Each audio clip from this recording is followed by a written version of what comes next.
Hello student, this is Shaheen and in this particular lecture video we are going to discuss VCO C131 दिसंबर 2025 का question paper है ये। ठीक है, financial accounting है आपकी ये। इसके अंदर जो हम लोग डिस्कस करने वाले हैं that is the practical problems.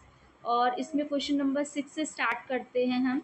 You are provided with the following figures, prepare trading and P&L account of Raghav and company for the year ended 31 December 2022।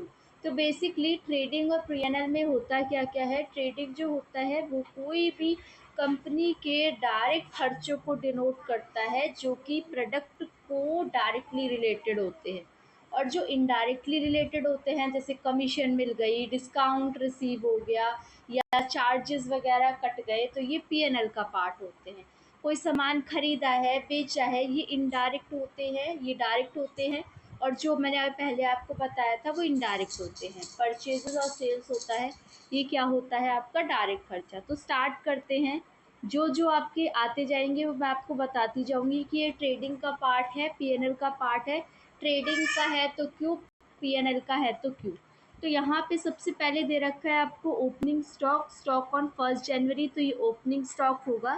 तो ये ट्रेडिंग का हिस्सा होता है, ट्रेडिंग में आता है डेबिट साइड, और अगर क्लोजिंग होता है तो ये आता है क्रेडिट साइड।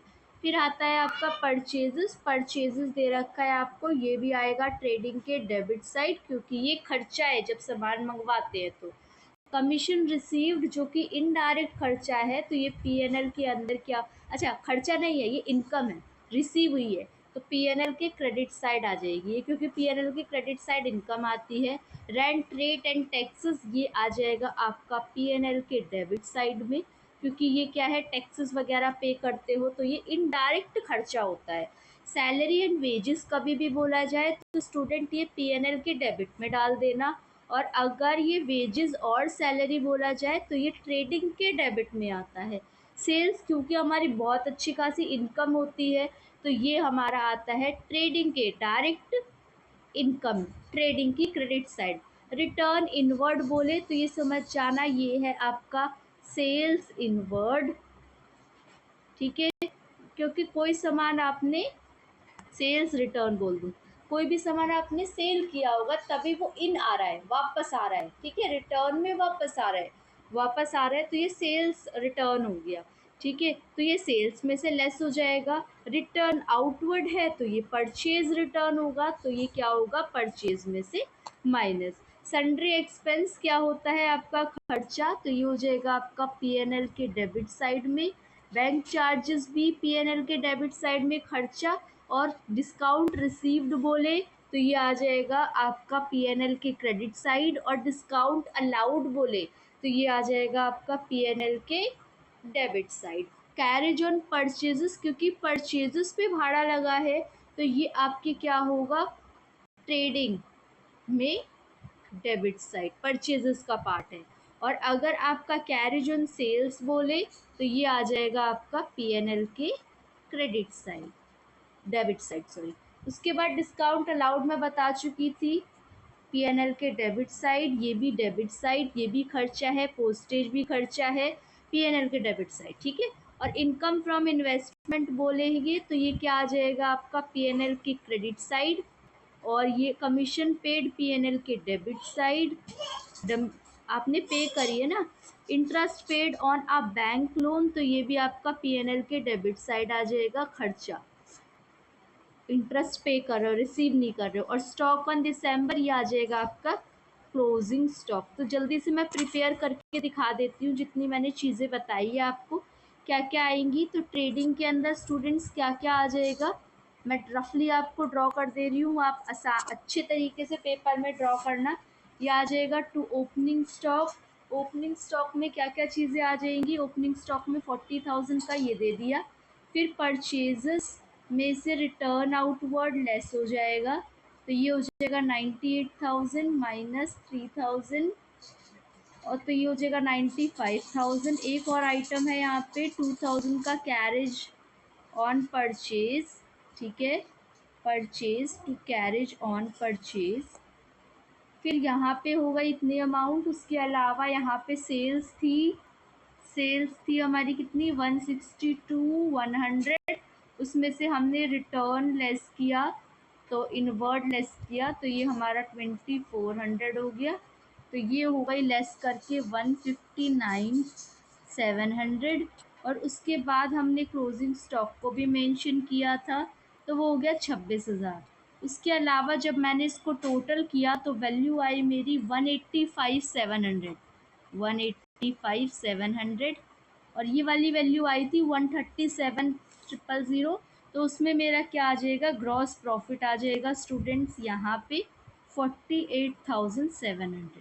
ठीक है, ये हो गया हमारा आपका ट्रेडिंग अकाउंट। अब मैं बात करती हूँ पीएनएल की।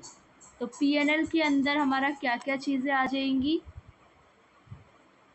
पीएनएल अकाउंट उसमें हमारा आएगा सबसे पहले टू रेंट रेट टैक्सेस कितनी दे रखी थी 8,600।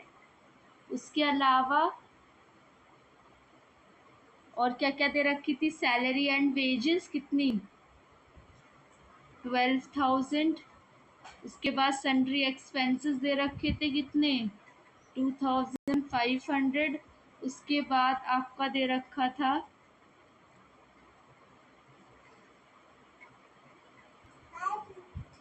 Bank charges.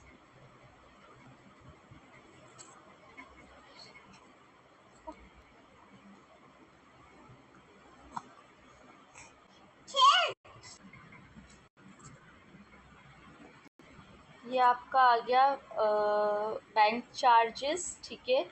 इसके अलावा आपका डिस्काउंट अलाउड, इसके अलावा आपका आ गया कैरेज ऑन सेल्स, इसके अलावा आ गया लाइटिंग हीटिंग, फिर आ गया आपका पोस्टेज, इसके अलावा आपका आ गया कमीशन पेड, इसके अलावा आ गया इंटरेस्ट। ठीक है, ये सब आ जाएंगे आपकी यहाँ पे। कितनी कितनी अमाउंट थी, ये थी 50, ये है आपका 530, ये है आपका 1700, ये है आपका 2200, ये आ गया आपका 300, ये आ गया आपका कैरेज ऑन ये कमीशन पेड, ये आ गया 1000 and this one will become 550। इसके अलावा ग्रॉस प्रॉफिट जो आया था, बाकी आपका आ गया ग्रॉस प्रॉफिट 48,700 जो कि हमने वहाँ से लिया है ट्रेडिंग से। बाकी आपका डिस्काउंट रिसीव्ड हो गया, ये इसका पार्ट 750, कमीशन रिसीव्ड है 650 और आपका इनकम फ्रॉम इन्वेस्टमेंट है 650 नहीं 500।